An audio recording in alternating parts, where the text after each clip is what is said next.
Hi, it's Dr. Vyvyane Lowe, and today I thought I would talk a little bit about poetic forms on social media. So let me tell you how I came to that. I have not been on social media ever until very recently. So just started very new to social media, had a lot to learn, and my friends had to help me set up accounts, which button to press, how do you do what. So it was all very intimidating, a lot to take in. And I spent a lot of time just kind of lurking most of the time, trying to understand this new universe that I was exposed to, right? And initially, when I thought of social media and posting on social media, and I'm a writer, so the first thing you think about is, I have to write all these pieces and before I post, and oh my God, it's going to be so much work. But then I got on those platforms and I realized it's way more informal than I thought, and that I probably didn't need to compose formal pieces before posting, right? So that was a huge relief. But nevertheless, I looked a lot and just watched other people as they posted. And a lot of things that were posted were mostly visual, tended to be photographs or videos, not a huge amount of text. So I'm just learning this, right? Now, slowly over time, I started to add one or two posts here and there. And, my friends would encourage me and they'd like little things. So that was very nice. The platform I think that was the most intimidating for me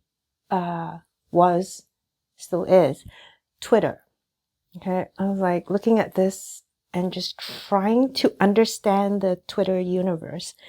And I know very little about social media, but from what I could remember, in terms of, making your posts, that Twitter originally you were only allowed very fixed number of characters, something like 140 or something like that.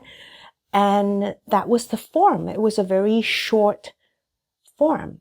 So I'm thinking about this and looking, I think that you have more characters now that you're allowed, but still it's supposedly a short form.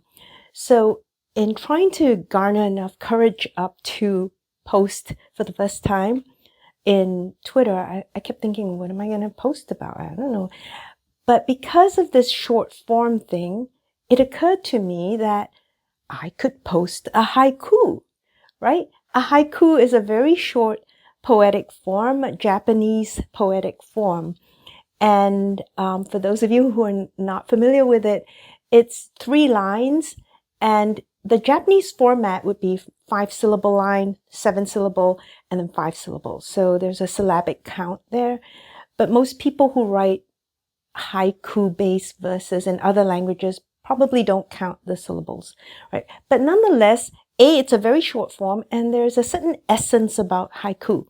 So with haiku, a lot of haiku poems tend to be about nature. It's one. The other thing is that the first 2 lines tend to set you up, and there's a sense of revelation in the last line. Okay, so a sense of revelation or arrival in the last line. So that's kind of the feel of the haiku. So I started, when I thought about tweeting a haiku, I started to get excited now and interested in this. So I thought, okay, I'll do a haiku on my first tweet. And to set it off, I said, I quoted Basho's famous haiku. So Basho was a very famous poet, known for his haikus, Tokugawa period in Japan. And his very famous poem is the Frog Poem.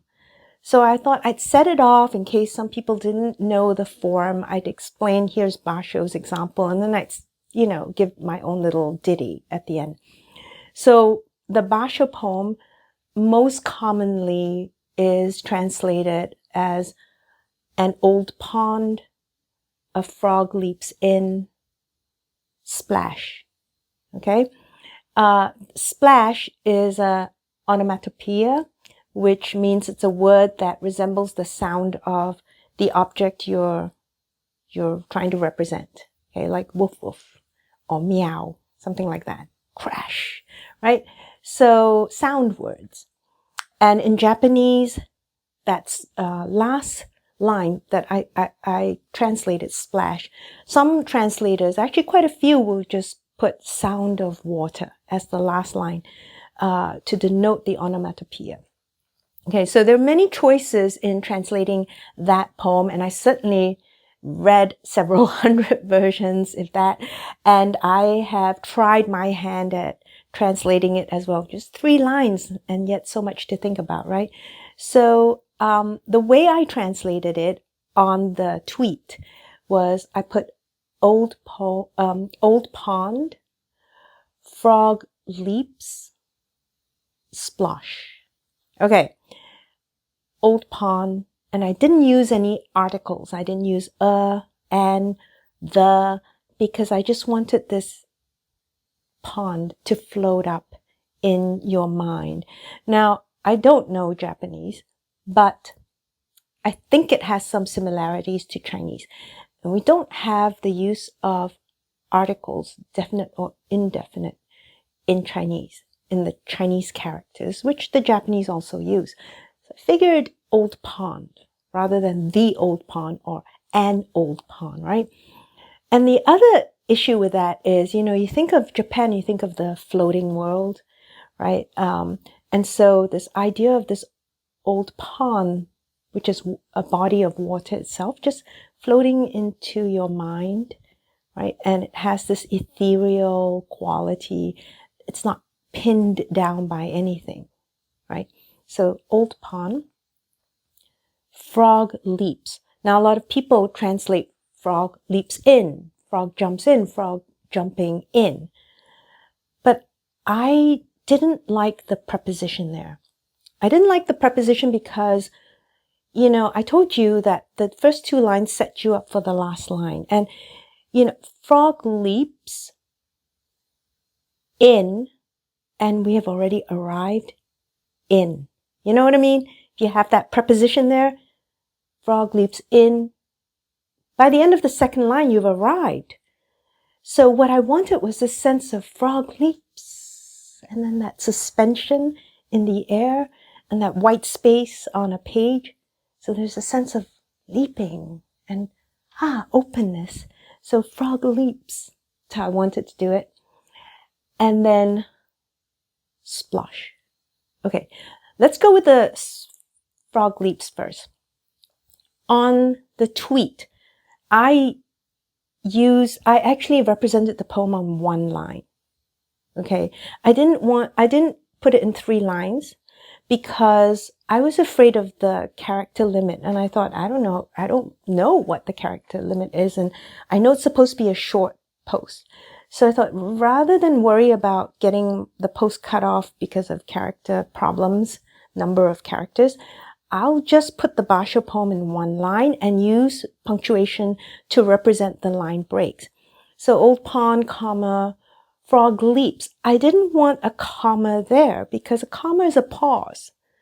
And rather than that, I used the dash because at least the dash, it leads you, it pulls you forward, right? It's not that open space that I really wanted. And if I had it had enough space and separated it out into 3 lines, I would have done that. But here on 1 line, I used the dash because at least it pulled you forward and I didn't feel it was as much of a pause as the comma.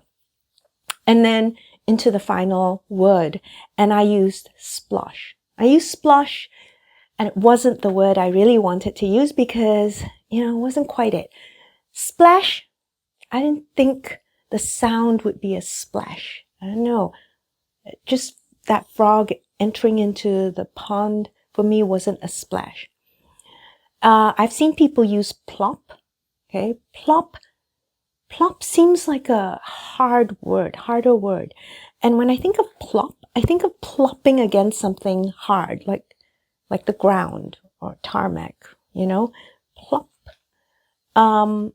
Something soft landing on something hard. Allen Ginsberg famously used kaplunk. Okay. And while that might be charming, I don't think it fits either. Kaplunk is also hitting something hard for me. Kaplunk, right? And that's not this frog entering the pond. And really, the sound I wanted to use was plunk, right? Plunk. I remember as a child in kindergarten, we used to have a trough outside the classroom, and it would be filled with rainwater all the time because we always had these monsoon rains, right? And as a child, I escaped from class and then take this little empty bottle and plunge it mouth downwards into the water and listen to the sound. It would go, as the water entered and the air came out, it would go bloom, bloom, bloom, bloom, bloom, bloom. I loved that sound. It was so musical. I could spend hours just listening to it, and I would until get back to class. Yeah. So, but bloom, bloom, bloom still sticks in my head. I love that sound. And that's the sound I think of when I think of this frog entering the pond. It really should be a bloom, right? This slipping in, and it breaks the surface, but there's a softness to it too, as the water yields to its body, right? So I don't know, but then I was like, how do I represent that sound? At first I thought plunk, but many people would read that as plunk, and plunk, yes, plunk is not plunk, right? So maybe ploonk, plunk. I don't know. Help me out here, my tribe of writers. Give me some suggestions how you would represent that sound. Plunk, plunk, plunk. All right. So anyway, that's how I wrote it. And I ended splosh with the exclamation mark. And now I would take that out because it's a quieter sound. There's no exclamation about it, right? And then I followed that up with my own little ditty, which is not half as interesting. It just says A1C 9, cut carbs 5, right? Silly. But I was thinking a lot about that translation, and I sent that tweet out, and I got 0 response. I was not made for Twitter. And, I thought the haiku would be made for Twitter, but apparently not. But this whole exercise got me thinking about what poetic forms might fit different social media platforms. So Twitter, the short forms like haiku, maybe tanka, a little bit longer, maybe even a short prose poem would be appropriate in Twitter, right? What about Instagram? So Instagram is supposedly very visual and graphic, right? I think it started with photographs and now videos. So Instagram may be shape poems. Those poems where the typography is laid out on the page, so it looks like whatever you're talking about. So if you're writing a poem about waves, ocean waves, you might lay out the words so they look like waves. So there's a visual poem.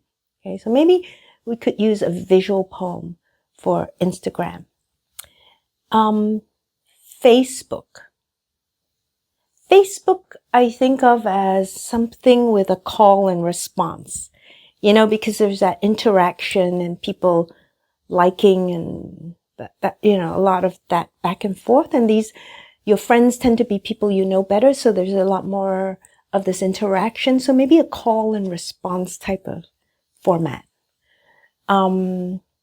TikTok. Okay, that one, again, TikTok is the very short one. And I think it started with people lip syncing to music and then dancing. And then their friends would do the same, video themselves lip syncing to the same piece and doing the same dance move, something like that, right? So there's that repetition and copying each other. So I don't know why, well, I think I know why. Villanelle. Villanelle is a French form, and you have 5 verses with 3 lines each, and then the last verse is 4 lines, okay? Then the first and third lines of the first stanza, the first verse, you use alternating it as the last line of each tercet after. You can look it up, you know, anyway, the idea is there's repetition of those lines. And I'm thinking of people, you know, making up those dances and then their friends doing the same dance. So there's that repetitive nature, right? In these very short lines or verses. And yet, each time they do it, it's slightly different because it's on a different body. There's a different interpretation, right? It looks different. So that's what happens with those repeating lines, because as they appear in different verses, you know, it shifts the meaning a little bit, right? So I thought TikTok Villanelle might work. So I was trying to explain this to my friends, and they were like, nobody thinks of social media that way. Okay. All right, but that was what came to, I mean, I found that interesting. I was like, as an exercise, right?